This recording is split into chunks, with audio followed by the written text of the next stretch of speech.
நிறைய பேர் ஒரு விதமான கேள்விகளோடு நீங்கள் வந்திருக்கிறத கர்த்தர் எனக்கு உணர்த்துகிறார். உங்களுடைய எதிர்காலத்தை குறித்து, உங்களுடைய குடும்பத்தை குறித்து, உங்களுடைய சந்ததியை குறித்து, உங்களுடைய பிள்ளைகளை குறித்து, என்ன நோக்கத்திற்காக தேவன் நீர் என்னை உருவாக்கினீர், என் குடும்பத்தை தந்தீர், என் பிள்ளைகளுடைய காரியங்கள் என்னவாக இருக்கிறது, எனக்கு எதிராக பிசாசினால் உருவாக்கப்பட்டிருக்கிற மறைந்திருக்கிற காரியங்கள் என்ன என்று சொல்லி கலக்கத்தோடு வந்திருக்கீங்க. கர்த்தர் இந்த நாளிலே உங்களுக்கு பதில் தரப்போகிறார்.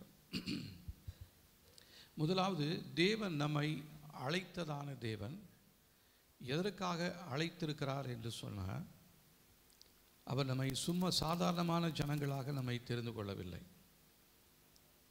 அவர் என்ன சொல்கிறாரு, உலகத்திலே உபத்திரவங்கள் உண்டு. நீங்கள் நினைக்கிற மாதிரி உலகத்தில் இருக்கிற பாடுகள், பிரச்சனைகள் எதுவுமே எனக்கு வேணான்னு நீங்கள் நினைக்க முடியாது. நினைச்சாலும் உங்களுடைய வாழ்க்கையில் அது நடக்காது. நிறைய உபத்திரவங்கள் உண்டு, நிறைய பிரச்சனைகள் உண்டு. பிரச்சனைகளுக்கு மத்தியில் தேவனை தேடி தான் வந்திருக்கிறேன். நீங்கள் என்ன இப்படி சொல்கிறீங்க அப்படின்னா, நிறைய பேர் இதே எண்ணத்தில் தான் வந்திருக்கிறோம். எப்படி ஆட்சிக்கு ஆண்டவர்கிட்ட போனால் என்னுடைய பிரச்சனைகள் மாறணும், என்னுடைய வியாதிகள் தீரணும் என்று சொல்லி கர்த்தர் நிச்சயமாகவே மாற்றும். ஆனால் அதற்கு முதற்படி நாம் இந்த நன்மைகளை சாதாரணமாக நம்ம பெற்றுக்கொள்ள முடியாது. தேவ சமூகத்துக்கு வரதுனாலேயோ, ஞானஸ்நானம் எடுக்கிறதுனாலேயோ, பெயர் மாற்றுவதினாலேயோ, ஆராதனை செய்வதனாலேயோ, காணிக்கை கொடுப்பதினாலேயோ இந்த பிரச்சனைகள் நம்மை விட்டு மாறவே மாறாது. ஆண்டவர் என்ன சொல்கிறாரு, உலகத்தில் உங்களுக்கு உபத்திரவங்கள் உண்டு, ஆனாலும் திடன் கொள்ளுங்கள், நான் உலகத்தை ஜெயித்தேன். அப்போது நம்ம கூட இருக்கிற தேவனை குறித்து நம்ம சாதாரணமாக ஒரு மனிதனை விட மட்டமாக ஆண்டவர் அதே மட்டமான இடத்துல வச்சு பார்த்துட்டு இருக்கிறோம். அவர் உயர்ந்தவர், அவரால் கூடாது என்று சொல்லி எதுவுமே இல்லை. இப்போ அந்த வாசித்த சங்கீத பகுதியின்படி, மனுஷனை நீர் விசாரிக்க, அவனை நினைப்பதற்கு அவன் எம்மாத்திரம், தேவ தூதரிலும் சற்று சிறியவனாய் உண்டாக்கினார். விழுந்து போனதான தேவ தூதர்கள் தான் பிசாசாக இருக்கிறார்கள். நம்மை தேவ தூதர்களை விட சற்று சிறியவனாக உண்டாக்கியிருக்கிறார். இருந்தாலும் கர்த்தருடைய கண்கள் விழுந்து போன தேவ தூதர்கள் மேலே இல்லை, அவனை விட சற்று சிறியவனாய் ஏற்படுத்தி இருக்கிறதான உங்கள் மேலேயும் என் மேலேயும் தான் கர்த்தருடைய கண்கள் நோக்கமாக இருக்கிறது. ஹல்லேலூயா. அதை மறந்துடவே கூடாது. கர்த்தர் நம்மளை தான் பார்த்துட்டு இருக்கிறார், நமக்காக தான் எல்லாவற்றையும் செய்து முடித்திருக்கிறார். அப்போது இந்த யுத்தத்தில் நீங்களும் நானும் யுத்தம் செய்ய வேண்டிய அவசியம் இல்லை. பின் என்ன பண்ணுறது? அமைதலாக இருந்து கொண்டு, அமைதலாக இருப்பதற்காக அல்ல, தேவனை உள்ளத்தின் ஆழத்திலிருந்து தேவனை மகிமைப்படுத்தும்படியாக கர்த்தர் நம்மை தெரிந்து கொண்டிருக்கிறார். இந்த ஜனங்களை எனக்கென்று ஏற்படுத்தினேன், அவர்கள் என் துதியை சொல்லி வருவார்கள். அப்போ நம்மளை நம்பி ஒரு பெரிய ஒரு பொறுப்பை கர்த்தர் கொடுத்திருக்கிறார். இந்த பொறுப்பு என்பது நம்முடைய வாழ்க்கையில் ஆண்டவரால் நியமிக்கப்பட்டது ஒரு வேலையாக இருக்கிறது. இந்த வேலையை எத்தனை பேர் நம்ம உண்மையும் உத்தமமாய் செய்கிறோம் என்று சொன்னால் நிச்சயமாக இல்லவே இல்லை. நாம் துதிக்கிறதான காரியங்கள், துதிக்கிறதான நேரங்கள் மிக மிக மிக குறைவு. ஆனால் தேவனிடத்தில் நம்ம எதிர்பார்த்திருக்கிற நன்மைகள் எல்லாம் பார்த்திங்கன்னா மிக மிக மிக மிக பெரியதாக இருக்கும். ஆண்டவரே, எனக்கு இத்தனை கோடி வேணும், எனக்கு இவ்வளோ பெரிய பங்களா வேணும், இவ்வளோ பெரிய கார் வேணும், எனக்கு என் சந்ததி இவ்வளோ நல்லதாக இருக்கணும் அப்படின்னு சொல்லி நம்முடைய சந்ததியை குறித்து, குடும்பத்தை குறித்து நாம் ஒரு உயர்வான ஒரு திட்டத்தில் இருக்கிறோம். தேவனை அதை விட கீழே நம்ம பார்த்துட்டே இருக்கிறோம். நீங்கள் நினைப்பதை விட, நீங்கள் வேண்டிக் கொள்வதை விட மிகவும் அதிகமாய் செய்கிறதான தேவன் தான் நம்முடைய தேவன். அப்போது இந்த நாட்களில் இந்த வேத புஸ்தகத்தை நாம் பார்க்கும் பொழுது இல்லை நிறைய வாக்குத்தத்த வார்த்தைகள் இருக்கிறது. இந்த வார்த்தைகள் எல்லாவற்றையும் நம்ம அறிக்கை செய்கிறோம். நிறைய வார்த்தைகள் நம்முடைய வாழ்க்கையில் நிறைவேறி கொண்டிருக்கிறது, நிறைவேற்றி இருக்கிறார், நிறைவேற்ற போகிறார். ஏன்னா இயேசு கிறிஸ்து நேற்றும் இன்றும் என்றும் மாறாதவர். அவர் எல்லா காலங்களிலும் நம்மை விசாரிக்கிறவராய் நம்மை பாதுகாக்கிறவராய் உயர்த்துகிறவராய் இருக்கிறார். நாம் அவருடைய கரத்தில் கொடுத்துட்டு அவர் என்ன நோக்கத்திற்காக என்னை தெரிந்து கொண்டாரோ, எந்த நோக்கத்திற்காக எனக்கு ஒரு குடும்பத்தை கொடுத்தாரோ, எந்த நோக்கத்திற்காக எனக்கு பிள்ளைகளை கொடுத்திருக்கிறாரோ, என்ன நோக்கத்திற்காக என் சந்ததியை கர்த்தர் கொடுத்திருக்கிறாரோ, அந்த நோக்கத்தை நிறைவேற்ற வேண்டும் என்று சொல்லி யாரெல்லாம் அர்ப்பணிக்கிறோமோ அவங்களுடைய வாழ்க்கையில் இந்த நாட்களில் கர்த்தர் பெரிய ஆசீர்வாதங்களை கொடுக்க போகிறவராக இருக்கிறார். நீங்கள் நினைப்பதை விட, நீங்கள் இப்போ வேண்டிக்கிட்டு இருக்கிறீங்க பாருங்கள், இந்த வேண்டிக் கொண்டு இருக்கிறத விட மிகவும் அதிகமாய் உங்களுடைய வாழ்க்கையை மேன்மைப்படுத்த தேவன் விருப்பமுள்ளவராக இருக்கிறார். அதற்கு முன்பாக நாம் அவருடைய மன விருப்பம் என்ன என்று தெரிந்து கொண்டு அதன்படி இந்த உலகத்தில் நாம் போராடி கொண்டிருக்கும் பொழுது நிச்சயமாகவே அவர் நியமித்திருக்கிற அந்த நல்ல காலங்களை, நல்ல நாட்களை நம்முடைய வாழ்க்கையில் அவர் காண செய்வார். நிறைய காரியத்துக்காக நீங்கள் அநேக நாட்களாக வருடங்களாக ஜெபித்து கொண்டு இருக்கலாம். ஆனால் தேவனுடைய நேரம் என்று சொல்லி ஒன்று இருக்கிறது. அவர் சகலவற்றையும் அதின் காலங்களிலே நேர்த்தியாய் செய்கிறாரா. அப்படின்னா அவர் செய்கிறதில் எந்த விதமான தவறுமே வராது. ஐயோ தெரியாமல் செஞ்சுட்டேன், நான் இதை மாற்றி செய்கிறேன் அப்படின்னு சொல்லி மறுபடியும் உங்களை குறித்து வைத்திருக்கிற திட்டத்தெல்லாம் அழிச்சிட்டு மறுபடியும் முதல்ல இருந்து உங்களை அழைத்து உங்களை அபிஷேகித்து உங்களை வழிநடத்தி கொண்டு வருகிறவர் அவர் அல்ல. நீங்கள் உங்கள் தாயின் வயிற்றில் உருவாகிறதுக்கு முன்னமே இந்த நாளில், இந்த மாதத்தில், இந்த வருஷத்தில், இந்த மணி நேரத்தில் என் பிள்ளை பிறப்பான், அவன் இந்த நாட்களில் வளருவான், இந்த நாட்களில் அவனுக்கு படிப்பு இருக்கும், இந்த நாட்களில் அவனுக்கு திருமண காரியங்கள் இருக்கும், இந்த நாட்களில் அவனுக்கு குழந்தை பிறக்கும், இந்த நாட்களில் அவனுக்கு எதிர்காலங்கள் இருக்கிறது என்று சொல்லி எல்லாவற்றையும் ஆண்டவர் டிசைன் பண்ணி வச்சிருக்கிறார். ஆனால் நமக்கு அந்த தேவன் கொடுத்ததான அந்த டிசைனை நமக்கு பார்க்கறதுக்கு விருப்பமே இல்லை. தேவனுடைய சமூகத்தில் தேவனுக்காக காத்திருப்பதற்கு நமக்கு விருப்பம் இல்லை. ஏன்னா இன்றைக்கி ஹோட்டலுக்கு போனோன்னா உடனே என்ன பண்ணிடுறோம், நம்ம ஆர்டர் கொடுத்தோடனே இட்லியா என்ன தோசையா என்ன வேணுமோ உடனே கிடைக்குது. இன்றைக்கி ஹோட்டலுக்கு போகலனாலும் ஆங்காங்கே என்ன பண்ணியிருக்காங்க, நிறையா திடீரென்று ஒரு ரசம் வைக்கிறது, திடீரென்று சாம்பார் வைக்கிறது, இப்படி நிறைய காரியங்கள் இருக்குது. அதனால் நமக்கு எதையும் கற்றுக்கணும், அம்மா வீட்டில் இருந்து கற்றுக்கிட்டு போகிற வீட்டில் கொண்டு போய் செய்யணுன்றது அவசியமெல்லாம் இல்லை. ஏன்னா நமக்கு கையில் ஒரு ஃபோன் இருக்குது, அதில் கூகுள்னு ஒரு ஆப் இருக்குது, அதை போட்டு ரசம் வைக்கிறது எப்படின்னு கேட்டால் அது என்ன பண்ணுது, எல்லாத்தையும் சொல்லுது. அதனால் நமக்கு எல்லாமே எளிதாக போயிடுச்சு. இப்படி தான் தேவ சமூகத்திலேருந்து ஆசீர்வாதத்தையும் எளிமையாக பெற்றுக்கொள்ள வேண்டும் என்று சொல்லி நம்முடைய இருதயம் இயங்குகிறது. எளிமையான காரியம்தான் இந்த யுத்தம், எளிதான யுத்தம்தான். இந்த யுத்தத்தை நமக்காக செய்கிறவர், செய்து முடித்தவர் இயேசு கிறிஸ்து. அவர் முடித்ததான அந்த யுத்தத்தின் வெற்றியை நீங்களும் நானும் பெற்றுக்கொள்ளும்படியாகவே ஆண்டவர் நம்மை தெரிந்து கொண்டிருக்கிறார். நமக்கு எடுத்த உடனே வெற்றி கிடைக்கணும் அப்படின்னா சில காலங்கள் நாம் அதற்காக காத்திருக்க வேண்டும். தேவன் ஒரு நேரத்தை குறித்து வைத்திருக்கிறார். உங்களுடைய குடும்பத்தை உயர்த்தணும், உங்களுடைய பிள்ளைகளுடைய வாழ்க்கையில் அற்புதங்களை செய்யணும் அப்படின்னு சொல்லி ஒரு குறிப்பிட்ட நேரத்தை வைத்திருக்கிறார். அந்த நேரம் முடிவதற்கு முன்பாகவே நிறைய பேர் என்ன பண்ணிடுறாங்கன்னா அவசரப்பட்டு சில காரியங்களை செய்து கொண்டிருக்கிறாங்க. பிள்ளைகளுடைய வாழ்க்கையில் படிப்பு காரியங்கள், திருமண காரியங்கள் எல்லாவற்றிலையுமே நாமளா ஒரு வேச்சி வச்சுருக்கிறோம். 15 வயசுலேருந்து பொண்ணுக்கு மாப்பிள்ளை பார்த்தா தான் எப்படியாச்சும் ஒரு 20 வயசுக்குள்ளே, ஒரு 18 வயசுக்குள்ளே நடக்கும் என்று சொல்லி நம்மளா ஒரு ஃபிக்ஸ் பண்ணி வச்சுக்கிட்டு அந்த நாட்கள் நிறைவேறும் பொழுது, கழிந்து போகும் பொழுது நம்முடைய வாழ்க்கையில் ஒரு ஏக்கம், ஒரு மனத்தாங்கல், ஒரு மனபாரம், ஒரு வியாகுலம். ஐயோ பக்கத்து வீட்டில் இருக்கிற பிள்ளைங்களுக்கெல்லாம் கல்யாணம் ஆகுது, என் பிள்ளைக்கு கல்யாணம் ஆகலையே.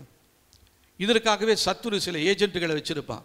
அவன் வந்து நம்மக்கிட்ட கேட்பான், ஏன் உங்கள் பிள்ளைங்களுக்கு கல்யாணம் பண்ணல அப்படின்னு கேட்பான். அப்போ நமக்கு இன்னும் வேதனையாக இருக்கும். ஆனால் உங்களுடைய மன பாரத்தை, வியாகுலங்களை அறிந்தவர் ஒருவர் உண்டு என்பதை நீங்களும் நானும் மறந்து போயிட்டோம். நம்முடைய பாரங்களை எல்லாம் அவர் ஏற்றுக்கொண்டாராம். நம்முடைய பலவீனங்கள் எல்லாம் அவர் சுமந்து கொண்டாராம். அவருடைய காயத்தின் தழும்புகளாலே நீங்களும் நானும் சுகமாகி இருக்கிறோம். ஹல்லேலூயா. அதற்காக நம்ம எதையும் செய்ய வேண்டிய தேவையில்லை. நம்ம தேவ சித்தத்துக்கு ஒப்பு கொடுத்து, தேவ நேரத்திற்காக நம்மை ஒப்பு கொடுக்கும் பொழுது கர்த்தர் நம்முடைய வாழ்க்கையில் எல்லாவற்றையும் நலமாய் செய்வார். ஒருவேளை இப்படி அவசரப்பட்டு ஆத்திரப்பட்டு மற்றவங்க கேட்குறாங்களேன்றதுக்காக நிறைய பேர் தங்களுடைய பிள்ளைகளுடைய காரியங்களுக்காக போய் மற்றவங்க கிட்ட போய் ஆலோசனை கேட்பாங்க. மனிதனிடத்தில் ஆலோசனை கேட்பாங்க. அவங்க சொல்கிற ஆலோசனையெல்லாம் தவறான ஒரு ஆலோசனையாக இருக்கும். அது சரியான ஆலோசனையாக இருக்கும். ஒருவேளை அவங்க சொன்னது அவங்க குடும்பத்தில் அவங்க சொந்தங்களுக்கு அது சரிப்பட்டு வந்திருக்கலாம். ஆனால் உங்களுக்கும் எனக்கு அது சரிப்பட்டே வராது. ஏன்னா நம்முடைய சொந்தமானவர் தேவன். அவர் அவருடைய சித்தத்தின்படி வாழ்க்கையில் நடத்த போகிறார். ஹல்லேலூயா. யாரெல்லாம் நீங்கள் நம்புறீங்களோ தெரியல, அதை நான் நம்புகிறேன். இங்கே இருக்கிற உங்களுடைய வாழ்க்கையை கர்த்தருடைய கையில் இருக்கிறது. அவர் அதின் காலங்களில் நேர்த்தியாக செய்கிறார். உங்களுடைய காலங்கள் எல்லாம் அவருடைய காலத்தில் இருக்க. நீங்கள் கவலைப்படுறதுனால உங்களுடைய சரீரத்தில் ஒரு முளத்தை கூட்டவும் முடியாது, குறைக்கவும் முடியாது. உங்களுடைய தலையில் இருக்கிற முடி வெள்ளை முடியை கருப்பாக்க முடியாது, கருப்பான முடியை வெள்ளையாக மாற்றவும் முடியாது. ஆனால் அன்றைக்கி உலகத்தில் அதுக்கு டையெல்லாம் இருக்குது. கருப்பு என்ன கலர் வேணாலும் மாற்றலாம்.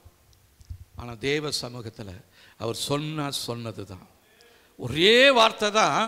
நான் உன்னை உயர்த்துவேன், நான் உன்னை ஆசீர்வதிப்பேன்னு சொன்னவர் நம்முடைய வாழ்க்கையில் அதை இம்மட்டுமாக நிறைவேற்றி கொண்டு வருகிறார். ஒருவேளை நீங்கள் நினச்ச மாதிரி உங்களுக்கு நடக்காமல் இருக்கலாம், நீங்கள் விரும்பாத காரியங்கள் உங்களுடைய வாழ்க்கையில் கிடைத்திருக்கலாம். அதெல்லாம் தேவனுடைய சித்தம் என்று சொல்லி நீங்கள் ஏற்றுக்கொள்ள வேண்டும். ஏன்னா பாடுகள் இல்லாமல் பரலோகத்துக்கு போகவே முடியாது. ஆளுகை செய்யணும்னா நாம் சில இடங்களில் அடிபணிந்தே ஆக வேண்டும். இல்லை எந்த மனிதனும் விதிவிலக்கே கிடையாது. ஒருவேளை கிறிஸ்தவங்களாக இருக்கலாம், நீங்கள் மற்ற புற மதத்தர்களாக இருக்கலாம். எந்த மதமோ படித்தவர்களோ பட்டம் பெற்றவர்களோ வசதி உள்ளவர்களோ வசதி இல்லாதவர்களோ வேலை செய்கிறீங்களோ வேலை இல்லாமல் இருக்கிறீங்களோ எல்லாருக்கும் ஒரே போல தான் நடந்து கொண்டே இருக்கிறது. இதை நீங்கள் முதலாவது நீங்கள் உணர்ந்து கொள்ள வேண்டும். அப்படி உணர்ந்து கொள்ள உங்களுடைய பாரங்கள் கவலைகள் அவற்றையும் கர்த்தர் மேலில் வைத்து விடும் பொழுது அவர் உங்களை பூரண சமாதானத்துடன் காத்துக்கொள்வார். இந்த சமாதானத்தை உலகத்தில் எந்த இடத்துலையும் நம்மளால் பெற்றுக்கொள்ள முடியாது. நம்மக்கிட்ட இருக்கிற அந்த சமாதானத்தை எந்த ஒரு சக்தியும் நம்மக்கிட்ட வந்து பிரித்து கொள்ளவும் முடியாது. ஆனால் நீங்கள் இப்போ நம்பி என் பிள்ளைக்காக நியமித்ததான இந்த மாப்பிள்ளை இந்த பொண்ணுன்னு சொல்லி நிறைய பேர் கல்யாணம் பண்ணி வந்துட்டு இப்போ என்ன சொல்கிறாங்க தெரியுமா? என் பிள்ளைக்கு தெரியாத தனமாக இந்த வீட்டில் போய் பொண்ணு எடுத்துட்டனோ, தெரியாதனமாக இந்த ஊரில் போய் மாப்பிள்ளையை பார்த்துட்டனோ, எனக்கு இப்போ இருக்கிற வேதனை என்னால் தாங்க முடியலன்னு நீங்கள் நினைக்கலாம். கர்த்தர் சொல்கிறாரு, என்னுடைய திட்டத்தின்படி தான் நான் இதுவரை உன்னை நடத்தி கொண்டு வந்தேன். நீ என்ன தான் முயற்சி எடுத்தாலும், என்ன தான் நீ உபவாசம் போட்டு அழுதாலும், உனக்கென்று நான் நியமித்திருக்கிற அந்த நேரத்தின்படி காலத்தின்படி உன்னுடைய வாழ்க்கையில் நான் எல்லாவற்றையும் நேர்த்தியாய் செய்து கொண்டிருக்கிறேன். அப்போது அதில் ஒரு வலி வேதனை இருக்குது அப்படின்னு சொன்னால் சற்று நீ உன்னை ஆராய்ந்து பார். எல்லா நேரத்திலையும் நீ என்னுடைய சித்தத்திற்கு ஒப்பு கொடுத்துட்டியா? உன்னுடைய பிரச்சனை நேரத்தில் நீ ஒப்பு கொடுத்து வந்த, நான் என் சித்தத்தை வெளிப்படுத்தினேன். சித்தத்தை வெளிப்படுத்தினோன்னா அந்த சித்தத்தை நீ மறந்துட்டு என்னுடைய சித்தத்திற்கு மாறாக அநேக காரியங்களை நீ உன் குடும்பத்தில் உன் பிள்ளைகளுடைய வாழ்க்கையில் நீ செய்தபடியினால்தான் இன்றைக்கு நீ பார்த்து பயந்து கொண்டிருக்கிற அநேக பிரச்சனைகள் உன்னுடைய வாழ்க்கையில் நடந்து கொண்டு இருக்கிறது. நான் அது தீர்க்கதரிசனமாக சொல்லிகிட்டே இருக்கேன். உங்கள் வாழ்க்கையில் நீங்கள் இன்றைக்கி பார்த்து பயந்து கொண்டிருக்கிற கலங்கி கொண்டிருக்கிற வேதனைப்பட்டு கொண்டிருக்கிற காரியங்கள் எல்லாமே தேவ சமூகத்திலேருந்து ஒரு நாள் அவர் அனுமதிக்கலை, ஒரு நாள் உங்களுக்கு கொடுக்கப்படலை. இது நீங்கள் உங்களுடைய இஷ்டத்தின்படி உங்களுடைய விருப்பத்தின்படி நீங்கள் தெரிந்து கொண்டீங்க. அதற்காக தேவ சமூகத்தில் ஒரு ஜெபம் பண்ணீங்க. உங்கள் உள்ளத்துக்குள்ள ஒரு ஆசை, ஆனால் வாயில் ஒரு ஜெபம், ஆண்டவரே உங்கள் சித்தம் எதுவோ அது நடக்கட்டும். அப்போ அவருடைய சித்தத்தின்படி நடத்த நம்மளால் ஏற்றுக்கொள்ள முடியுமா? நிறைய பேர் ஏற்றுக்கொண்டிருக்கிறாங்க, நிறைய பேர் அதை உதாசீனப்படுத்தி தள்ளிட்டு போயிட்டாங்க. அதனால தான் உங்களுடைய வாழ்க்கையில் இந்த நாட்களில் தீராத போராட்டங்களும் பிரச்சனைகளும் இருக்கிறது. இப்பயும் காலம் முடியல, எல்லாம் முடிஞ்சிடுச்சேன்னு நினைக்காதீங்க. எங்கள் வாழ்க்கையில் எல்லாம் நடந்துருச்சேன்னு நீங்கள் நினைக்காதீங்க. இதுக்கு பின்னாடி தான் பெரிய ஒரு ஆசீர்வாதத்தை கர்த்தர் உங்களுக்கு வைத்திருக்கிறார். ஹல்லேலூயா.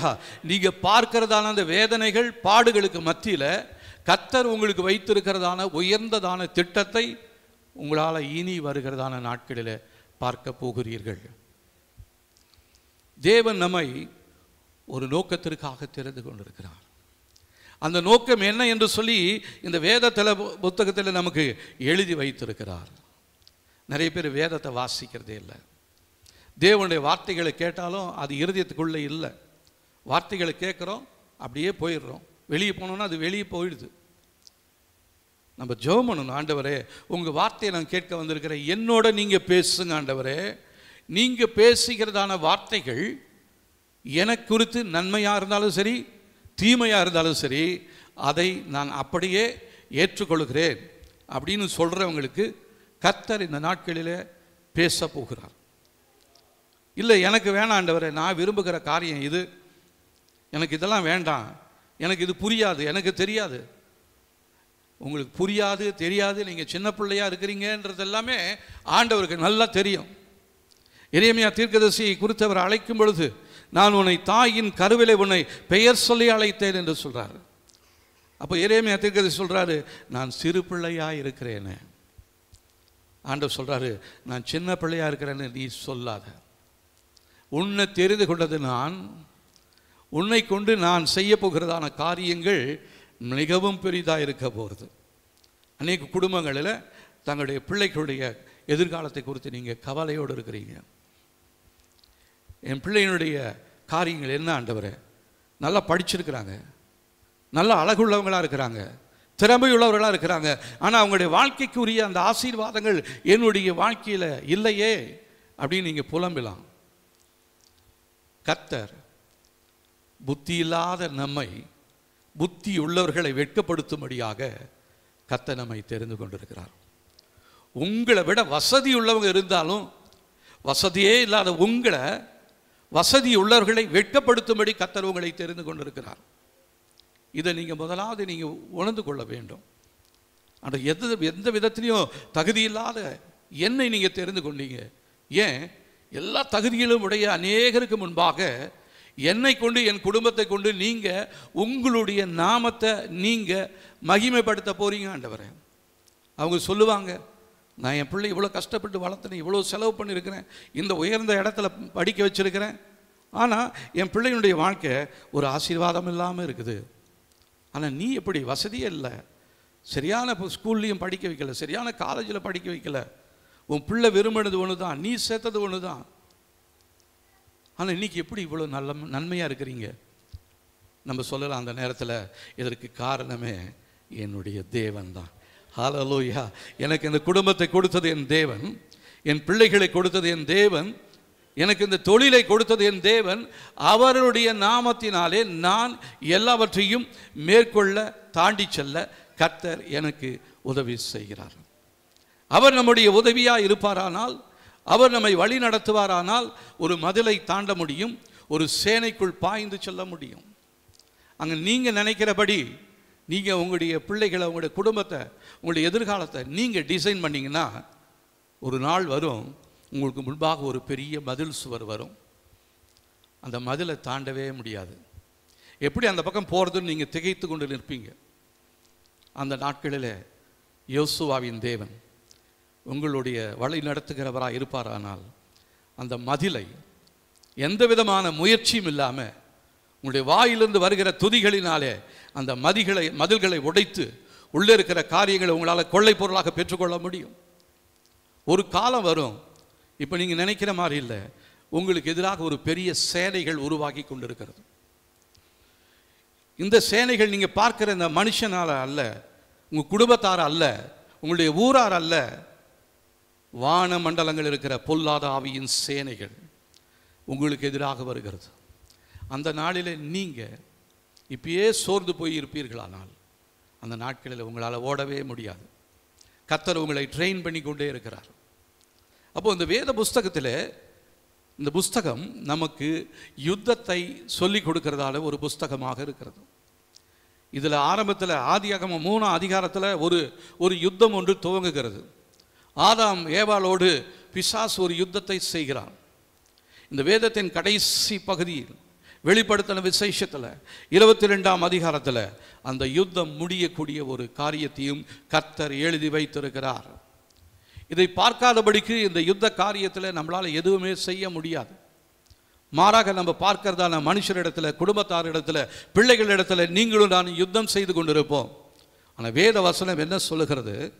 நம்முடைய யுத்தம் மாம்சத்தோடும் இரத்தத்தோடும் அல்ல, வான மண்டலங்கள் இருக்கிற பொல்லாத ஆவியின் சேனைகளோடு, நமக்கு எதிராக மேலாக இருக்கிறதான பலவான்களோடு நமக்கு போராட்டம் உண்டு. அதை மாத்திரம் மறந்துடாதீங்க. என்ன எப்போ எடுத்தாலும் அந்த போராட்டம் இதை தவிர வேற வார்த்தையே இல்லையா? ஒரு ஆசீர்வாதமான வார்த்தையே இல்லையா? ஆசீர்வாதமான வார்த்தைகள் இந்த போராட்டத்திற்கு பின்புறமாக தான் ஆசீர்வாதங்கள் மறைந்து கிடக்கிறது. இந்த போராட்டத்தை வெற்றி பெறுகிறவர்களுக்கு தான் வெற்றியின் கோஷமும் வெற்றியின் சந்தோஷமும் உண்டாயிருக்குமே ஒழிய, இந்த சண்டையே வேண்டாம், இந்த உபத்திரவே வேண்டாம், இந்த பாடுகள் வேண்டாம் என்று சொல்வீர்களானால் உங்களுடைய வாழ்க்கையில் எந்த விதமான சந்தோஷமும் நிச்சயமாகவே நீங்கள் பார்க்க முடியாது. ஒருவேளை உங்களுடைய படிப்பினாலே, உங்களுடைய அந்தஸ்தினாலே நீங்கள் பெற்றுக்கொண்டதான அந்த சந்தோஷமும் சமாதானமும் ரொம்ப நாளைக்கு இருக்கும் நீங்கள் நினைக்கிறீங்க. அது ரொம்ப நாளைக்கு இருக்க போகிறதே கிடையாது. அது சீக்கிரமாக மறைந்து கரைந்து போகிறதாக இருக்கிறது. அப்போ நம்முடைய எதிர்காலத்தை குறித்து நமக்கு ஒரு தெளிவில்லாதபடிக்கு நீங்களும் நான் யோசித்து கொண்டே இருக்கிறோம். நம்ம மாறாக தேவன் தருகிறதான அந்த ஞானத்தை பெற்றுக்கொள்ளாமல், இந்த வேத புஸ்தகத்தில் சொல்லுகிற வார்த்தைகளை தெரிந்து கொள்ளாமல், மாறாக நீங்களும் நானும் யுத்தம் செய்து கொண்டு இருக்கிறோம். இதனால தான் உங்களுடைய குடும்பத்தில் போராட்டங்கள் இருக்கிறது. இதனால தான் உங்கள் அக்கம் பக்கத்து வீட்டில் உங்களுக்கு போராட்டங்கள் உண்டு. இதனால தான் உங்களுடைய பிள்ளைகளுக்கும் உங்களுக்கும் போராட்டம் உண்டு. இதனால தான் உங்களுக்கும் உங்களுடைய சகோதரர்களுக்கும் போராட்டம் உண்டு. இதனால தான் உங்களுடைய கணவனுக்கும் உங்களுடைய மனைவிக்கும், மனைவியாகி உங்களுக்கும் கணவனாகி உங்களுடைய கணவனுக்கும் இதனால தான் போராட்டங்கள் உண்டு. இப்போ இதுக்கு மத்தியில் நாம் தேவனை நாம் தெரிந்து கொள்ள வேண்டும். தேவன் என்ன சொல்கிறார் என்று சொல்லி இந்த வேத புஸ்தகத்தை நீங்கள் அதிகமாக வாசிக்கும் பொழுது, தேவனுடைய வார்த்தைகளை அதிகமாக தியானிக்கும் பொழுது, கர்த்தர் நிச்சயமாகவே உங்கள் மேல் தன்னுடைய கண்ணை வைத்து உங்களுக்கு ஆலோசனை சொல்லுவார். நீங்கள் நடக்க வேண்டிய வழிகளை உங்களுக்கு கர்த்தர் காண்பிப்பார். ஹல்லேலூயா.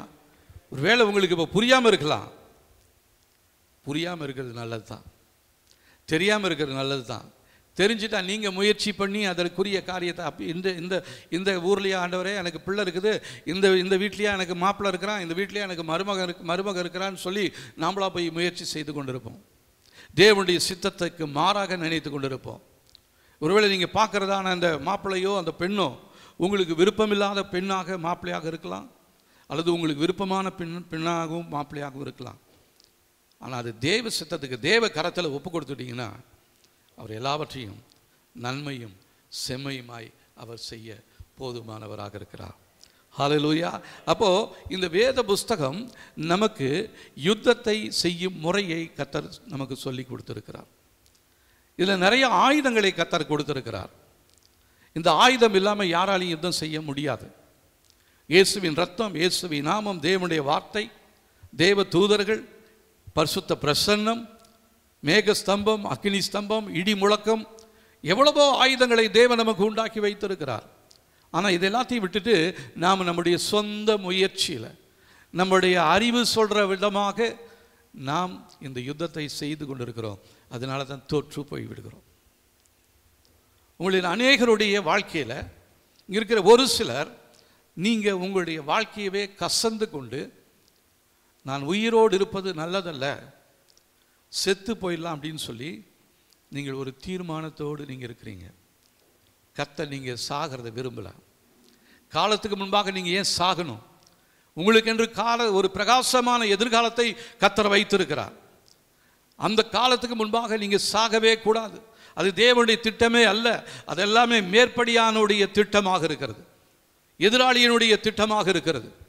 அவன் உங்களுக்காக நீங்கள் உருவான நேரத்தில் ஆண்டவர் உங்களை குறித்து வைத்திருக்கிற திட்டத்தை கெடுக்கும்படியாக, அதை உடைத்து போடும்படியாக, அதை உங்களால் நிறைவேற்ற முடியாதபடிக்கு சூழ்நிலைகளை ஏற்படுத்தும்படி பிசாசினாலே உருவாக்கப்பட்டிருக்கிற அநேக தடைகளாக இருக்கிறது.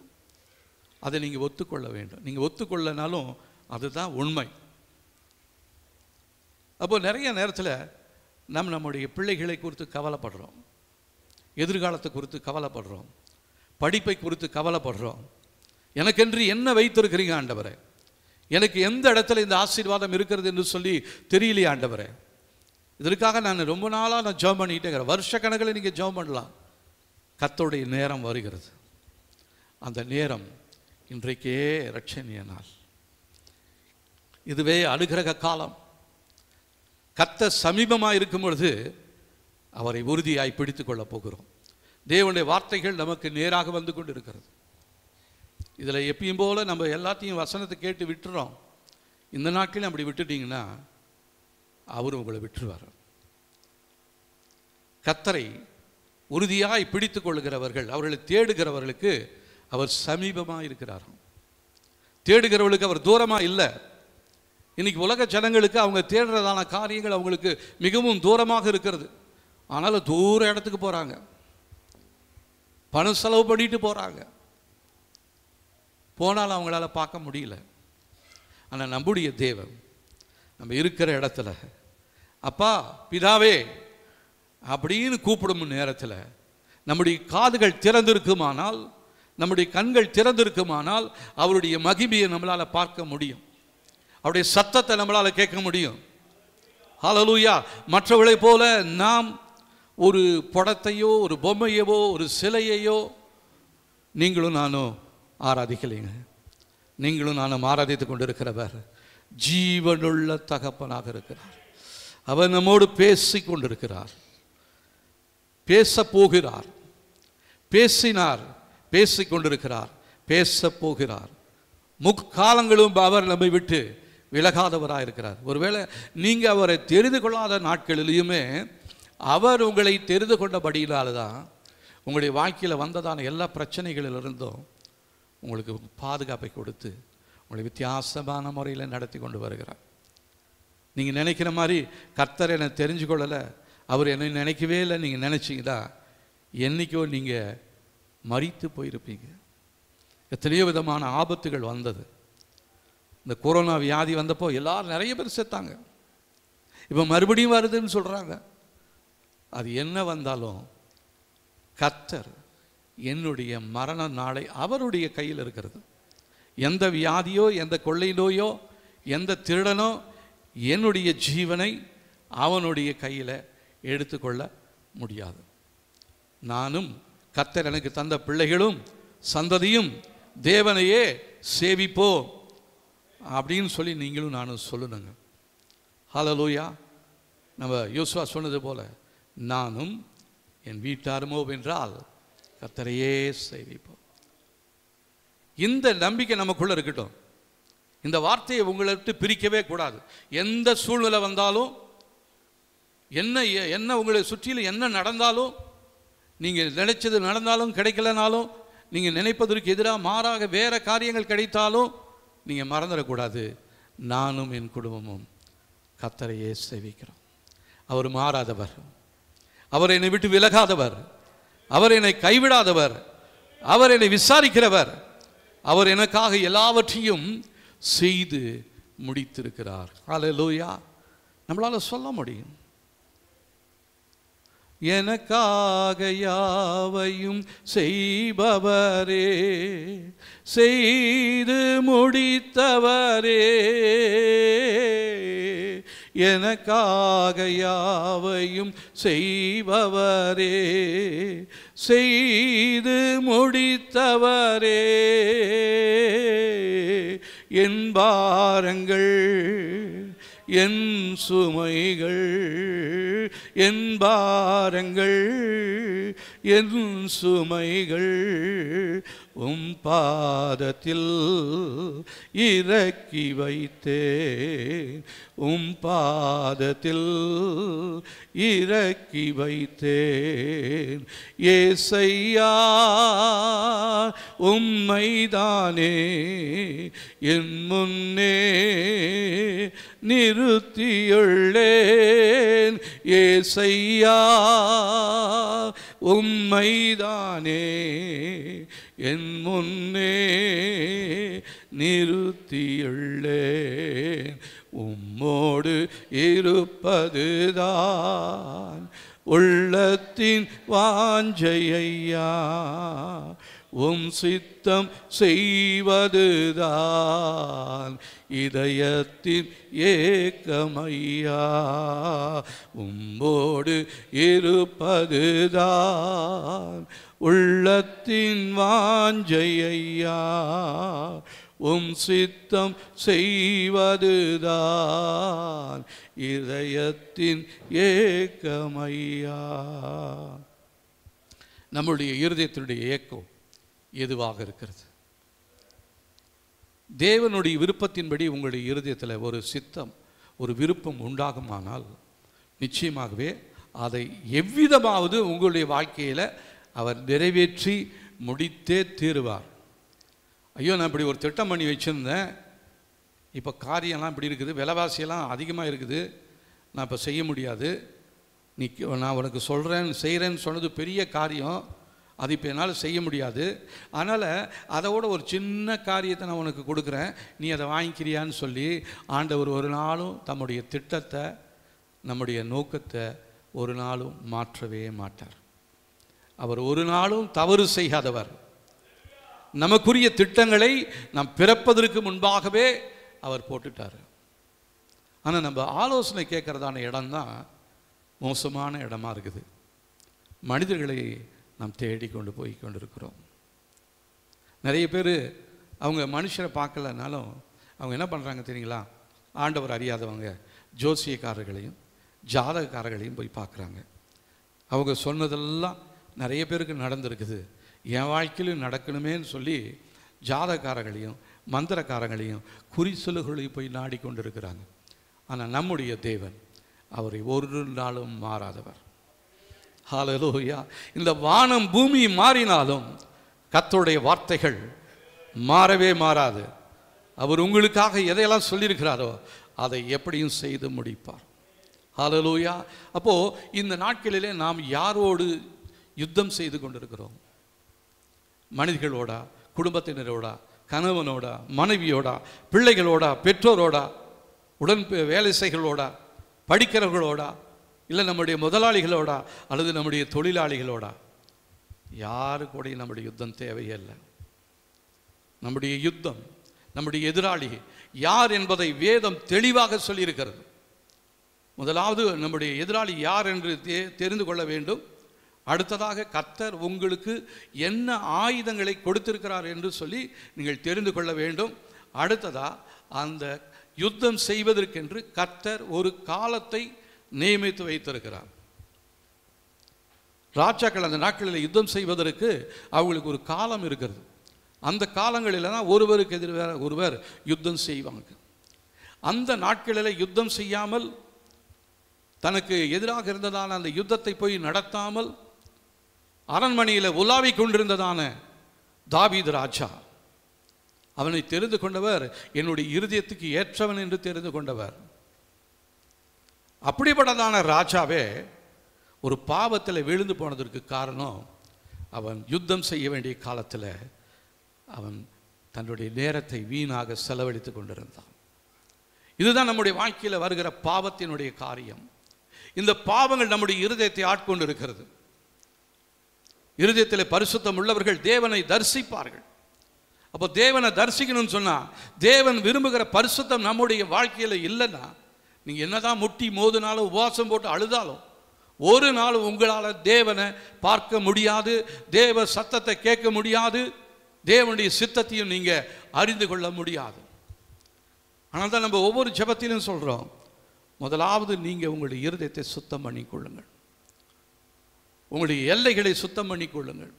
உங்களுடைய குடும்பத்தின் மேலே இருக்கிறதான சாபங்கள் பாவங்கள் அதிகமாக இருக்கிறது, அதெல்லாம் தெரியாமல் போய் நீங்கள் போய் ஜெபம் பண்ணிக்கிட்டே இருந்தீங்கன்னா பாவமும் சாபமும் உங்களுக்கு நடுவாக தேவனுக்கும் உங்களுக்கும் இடையில ஒரு தடையை ஏற்படுத்தி கொண்டு இருக்கிறது.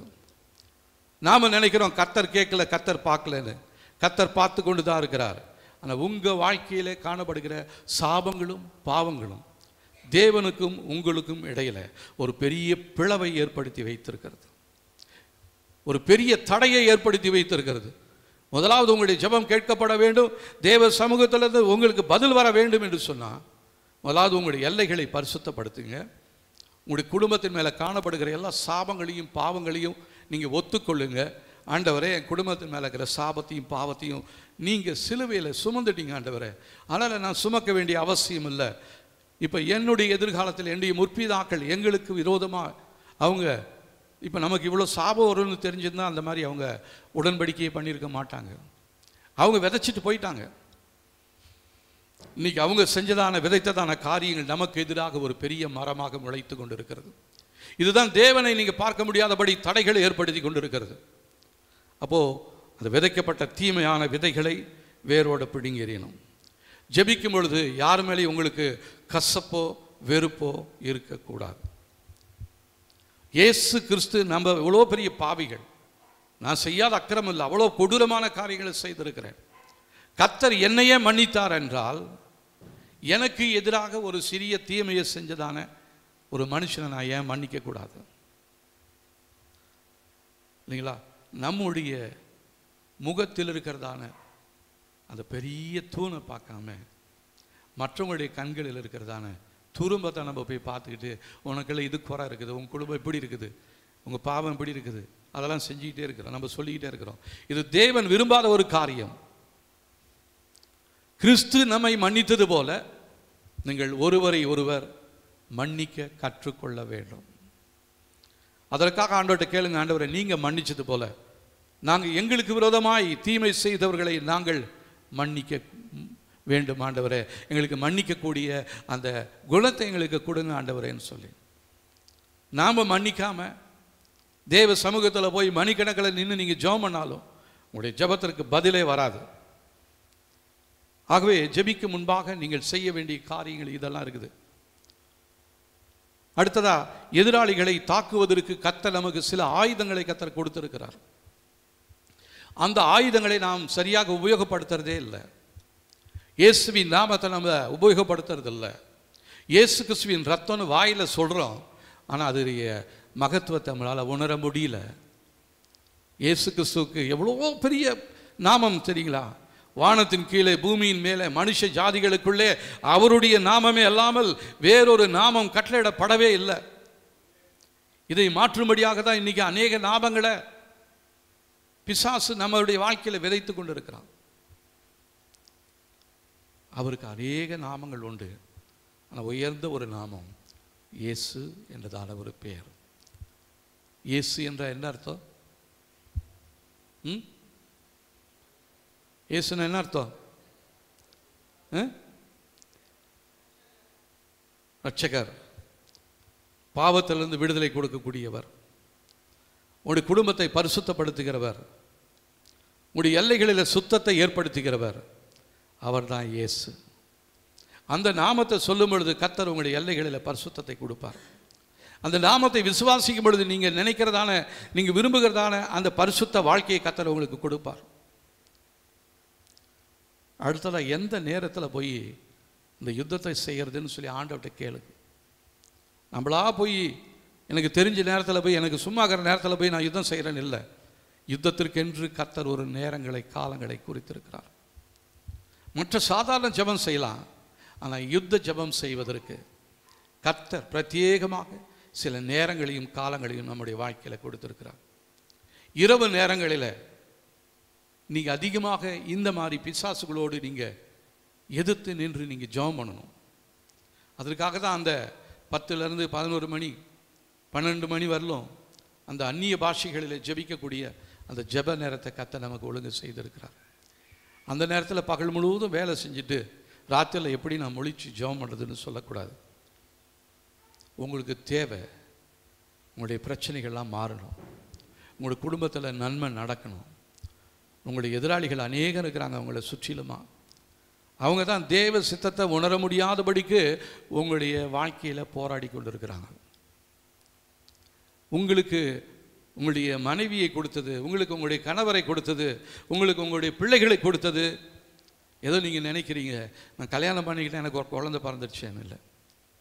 தேவன் ஒரு நோக்கம் இல்லாமல் உங்களுடைய வாழ்க்கையில் உங்களுடைய கணவனையோ உங்களுடைய மனைவியோ உங்களுடைய பிள்ளைகளையோ கர்த்தர் கொடுக்கலைங்க.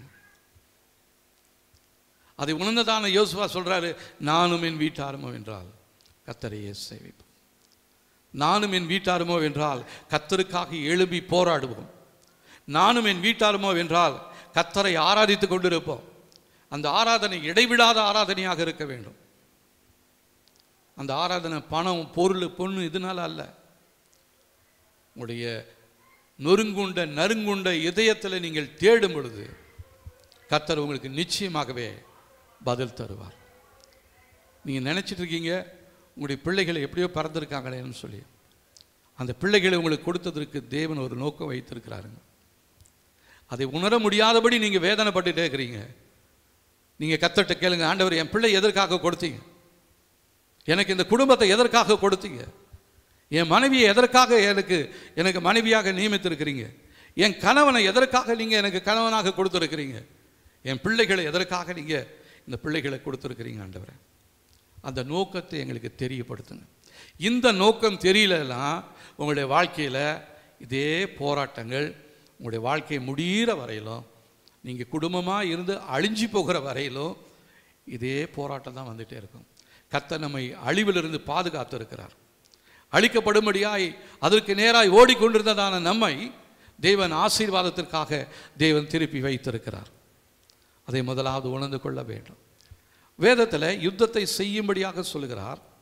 அதே நேரத்தில் யுத்தத்தை யாரெல்லாம் செய்யக்கூடாதுன்னு ஒரு வசனம் இருக்குது தெரியுமா உங்களுக்கு? யுத்தத்தை யாரெல்லாம் செய்யலாம்? ரட்சிக்கப்பட்ட எல்லாருமே செய்யலாம். தேவனுடைய நாமத்தை அறிந்தவர்கள் எல்லாருமே செய்யலாம். அபிஷேகத்தை பெற்றுக்கொண்டவர்கள் எல்லாருமே செய்யலாம். ஆனால் ஒரு இடத்துல அவர் இவங்கெல்லாம் யுத்தத்துக்கு போக வேண்டாம் என்று சொல்லுகிறார்.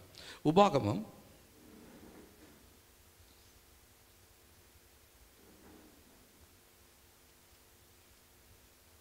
20ஆம் அதிகாரம்